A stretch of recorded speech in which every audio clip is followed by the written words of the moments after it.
quick through some of the part of it to give you what you really would like to get from it. That's Bill O'Neill from my office, and that's what we use to collect samples. We use a shallow probe, we put it in a glass bottle, 125 mils.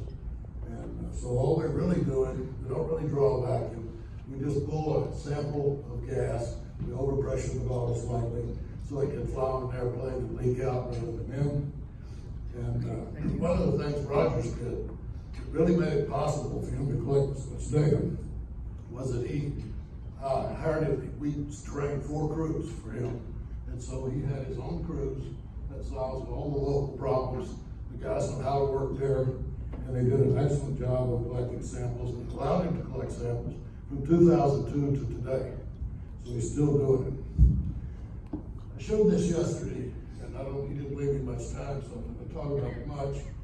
That's what we measure. I put the liquid pentane up there for a reason, and I'll just throw out a nugget. I will make the claim that all oil seeps are macro. The only micro and macro seeps are gas. Gas can be high, can be low, you can have a big flow of oil, but if you got a slick, if you got enough to put on your finger, it's macro. And the thing about pentane, it's a liquid that only comes to the surface in oil. It never migrates by itself. So, and that's based on lots of experience doing work. Now I'll do this real quick. What you want when you do a survey is you're going to have a lot of background. You need skewed populations that have correlations. On the bottom, you see the ethane propane correlations, ethane butane correlations. Ethane propane butane are always a group, and they usually correlate real well, which tells you have good quality data in your anomalies. And even the methane, there's some independent methanes that you can see, but there's a pretty good cloud of methane that correlates with ethane, and that's the really good anomalies. Now we talked about this yesterday, and I won't believe this one, but I do want to talk about this for just a second. What we do, we collect this gas sample in a little bottle. We bring it to the lab, we analyze it just for the magnitudes of these hydrocarbons. So there's no fancy processing of any kind. We just take the gas, measure it. Then we color our anomalies. They have to fit the standard oil and gas compositions of existing fields. And that group of gas condensated oil fields on the right is pretty much typical anywhere, any continent in the world. And so if you make a choice, 10 or below for oil, condensate in the middle, gas red, if you get coordinated anomalies, that the data is good quality, and they cluster, and they have compositions that look like reservoirs, then probably you are looking at gas in the reservoir. We were shocked when we first did this at Gulf. Leo Harlan's, first time I gave a talk in 1976, he was before me. I got up with the dais, and Leo said, "You can't do that, can you?" Because he couldn't do it with that soil. But the free gas has this freedom to mirror the compositions. Now, we use that. On the left is every sample, and you see it's real noisy. It's noisy because when you get low magnitudes, when ethane gets equal to propane, gets equal to 0, they have no composition. So you need enough gas to be valid, to be a good measurement. On the right, I filtered by 100 ppb. So those, now all of a sudden, we see that we still have a little noise, but we now see we have a group of green, a group of yellow, a group of red compositions scattered out there somewhere in the basin. So we passed the first filter, which is the data quality, useful for interpretation. The second is, do they cluster? Do they make any sense, or are they random? If they're random, you're done. We also use ethane propane. This is from a Nikonov paper of 3,500 reservoir gases. And so dry gas is the brown oil with gas cap is the left. And so what you have is a series of from oil to gas condensate. We found this to be very useful. I'll just blow this up. On the far left is the Kenai gas field. It follows a 4-to-1 ratio, so that's what we like to see. The next one to it is dead oil in Nevada. You have to truck that out on a flatbed truck after you steam it. In the middle, this side, that's the field Dorado, the Loma de Lada field in Nubian Basin, and they fall right on the 2-to-1 line, which says they're oil fields and gas fields. Then this is Rogers data, and you'll see that it falls right between the 4 and the 2. What the lines are, 1-to-1, 2-to-1, and 4-to-1, and so what we do is just look to see if the data makes sense. If it fits standard reservoir stuff, it could have migrated from the reservoir. And so you see that he's got this big group of yellow-green dots. He's got a few blues that are scattered. He did have one time while his crew got into some propane contamination, and we catch that kind of stuff and we correct it and to find out how they did it, what they shot. But if you're careful and you follow the protocol, you can collect good samples anywhere. Then we make histograms, methane, ethane on the far, ethane, propane on the right. That's all the data on the top. Then I filter it. And as soon as I filter it, you see that there's a lot of gassy sites that don't mark source. They probably have atmospheric air, gas in them. But down below, once I filter it, all of a sudden I've got a much more uniform composition of methane, ethane. That's the good stuff. And now we see that the two compositional indicators on two different sets of ratios agree pretty well. The yellow-green is going to be hydrocarbons that could be in an oil or condensate field. Now, what we want to do is map the data. This is its methane map, and it looks a little more scattered than I did than ethane. And so you see the ethane is very strong. You can really see the carbonate trend. You can see the big anomalies to the east. Put them next to each other. And they have a lot of overlap. The methane is always going to have a little noise in it because you can have biogenic methane and you can have low levels will have some atmospheric methane in them, so they can be a little poor. Now, once we do that, the next thing we want to do is look at the ratios. So this is a methane magnitude map. We use fit the data to a cubic equation and fix it so that those low sites have the same size bubbles and the big sites have the same size bubbles, and then it has a big inflections. It's 1 to the 1/3 power. And it allows us to show the anomalies in a way. It's not as good as a contour map because it looks disjoint, because it's just basically the tops of the peaks where we've taken the samples. Do the same with ethane.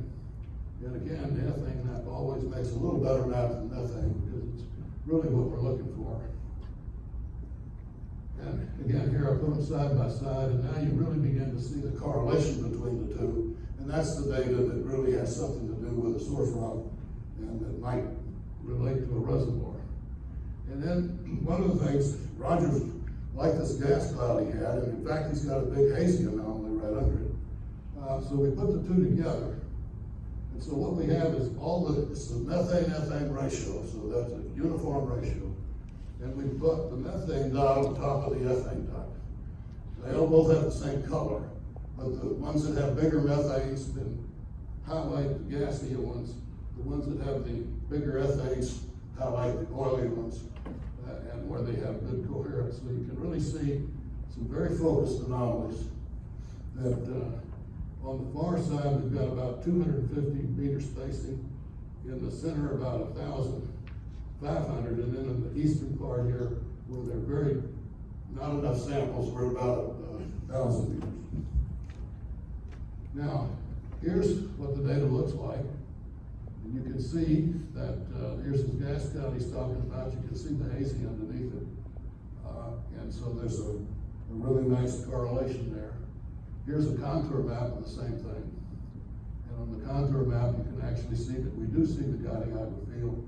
You can contour it at low magnitude, but the dots will make it look like it's disjoint. So here's what I gave Rogers. This is my finished map. Now he does what he wants with it because oil is found in the mines of men, and he and Andrew and other people screw around with my data. And they make products that don't look like my data sometimes, but it's based on the good stuff. But that's what I gave him. Wait, I do too again.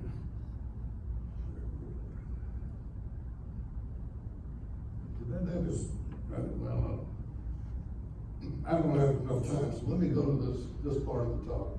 I was just going to show the map he had that had all the correlations on it. I didn't see it. That's how we started.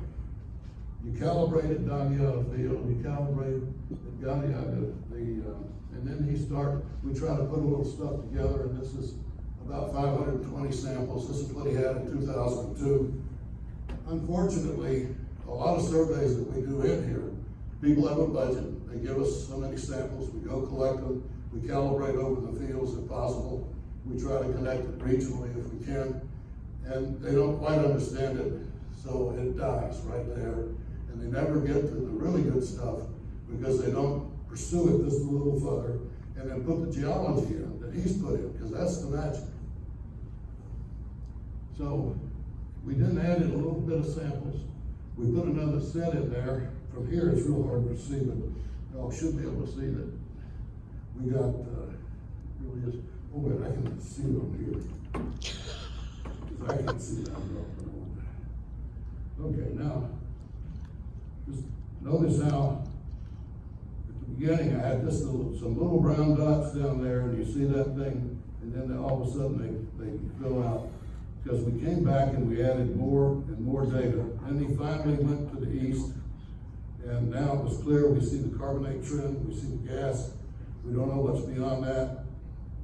And we keep going until we get the whole thing. And so here's his final interpretation. I guess I had it in a different place than I thought. And so that's how they interpreted the whole data set.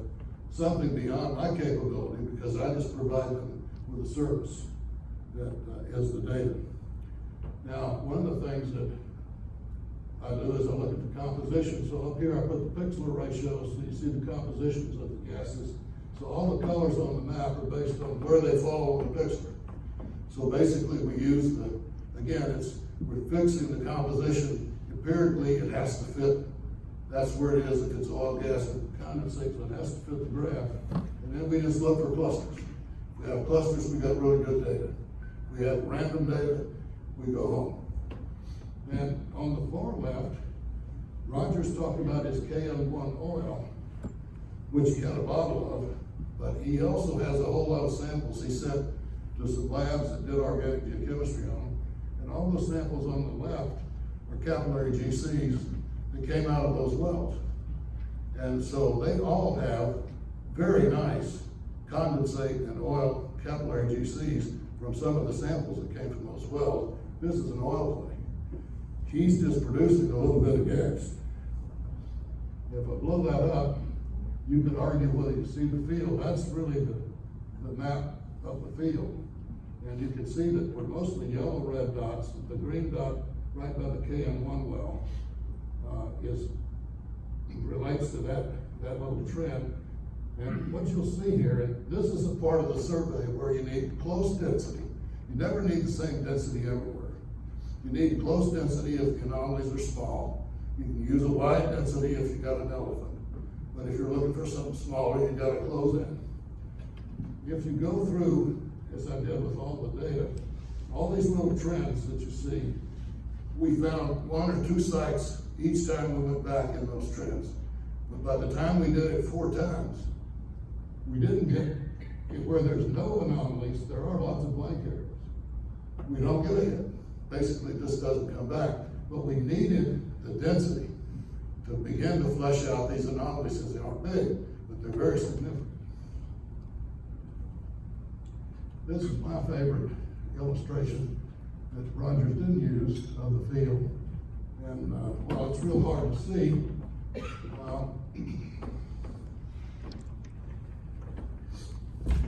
pointer. Marcio got away with this, so he set the standard. You can see that little anomaly right in the middle, right here. That's the fan deposit that they're producing offshore. That could easily be as good as the ones offshore. See that little green circle up there? That's right over this thing. And this anomaly to the west of the field, east of the left side, is probably not, it could be a halo. It could also be that there's something else over here we can't see on seismic. But basically, that little anomaly with the red-green dots right there, where under the KM1 well, there's a fault would carry the anomaly to the surface, and usually what happens, you have antithetic faults that are carried to that anomaly is the up-dip anomaly of the field itself.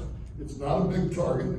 You could easily miss it, but it is there, and it is the field. And that's where we got the oil. I'll wrap up. And that's where I got the oil twice.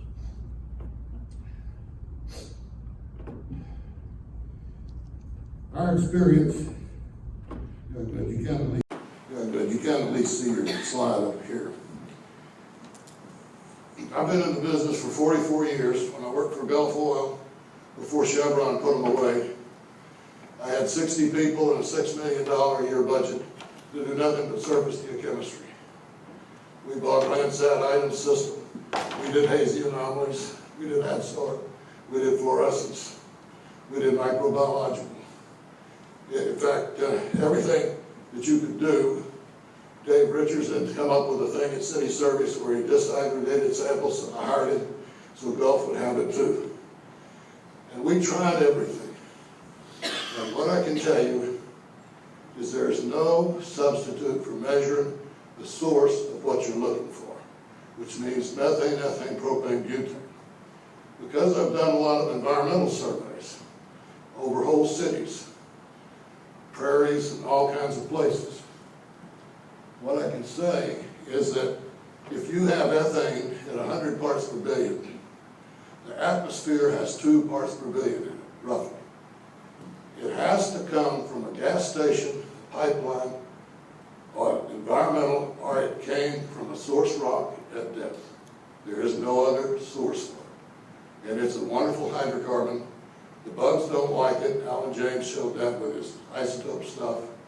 It's the best hydrocarbon to measure. It's almost as volatile as methane.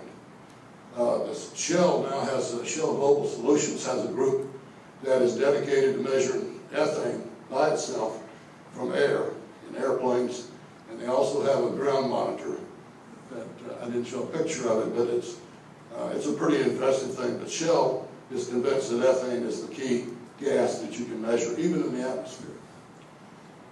The advantage of these, because we use a probe, we started drilling, and I've done shot holes, I've done done mud logging, every way. Mud logging is great. In fact, soil gas is nothing but mud logging without the mud.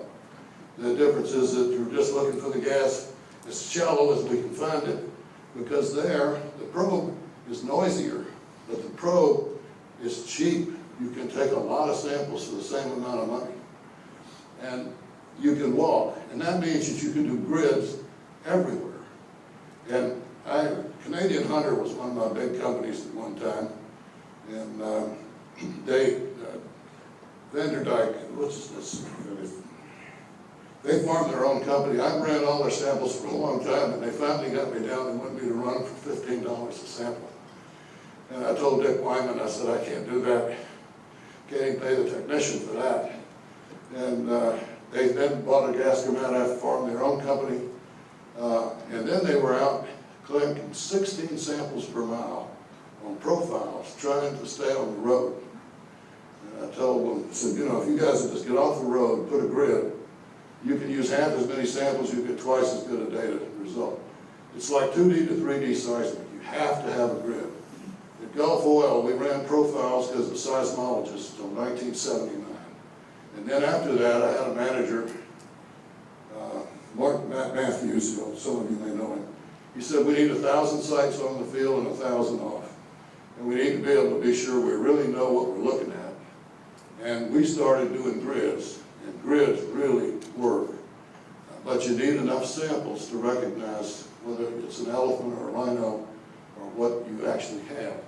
But the nice thing about those gases is that you can infill, you can extend, you can do it in any season. He has collected data, we've collected data with him from 2002 to 2018, I think at least.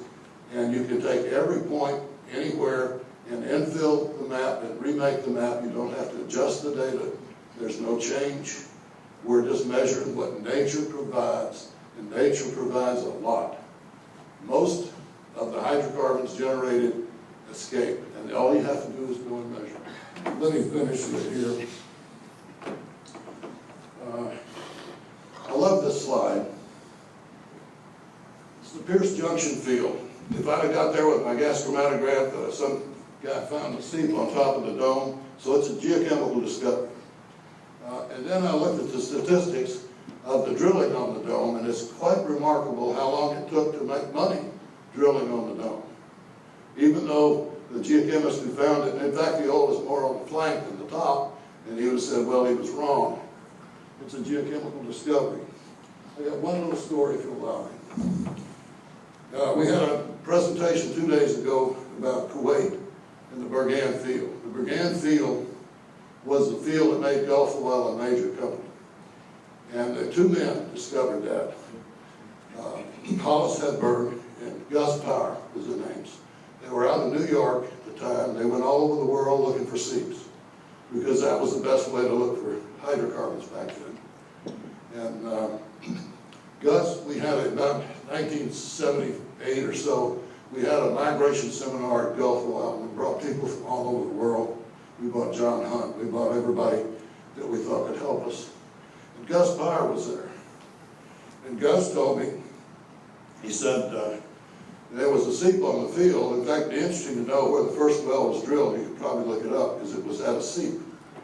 And so it was a geochemical. I said, oh, wow, it's a geochemical discovery. Gus said, yeah, maybe I should tell you the other part of the story. And that is that we had the drill rig set down there by this seep, and we didn't have any way to move it. So we said, hell, let's drill it here. So, you know, there's exculpatory information in that story, which a lot of people leave out these days. And so it was a geochemical discovery, maybe. Actually, what it is luck with good science. And so the geochemistry gives you good science. You've got to have the geologists tell you how it works.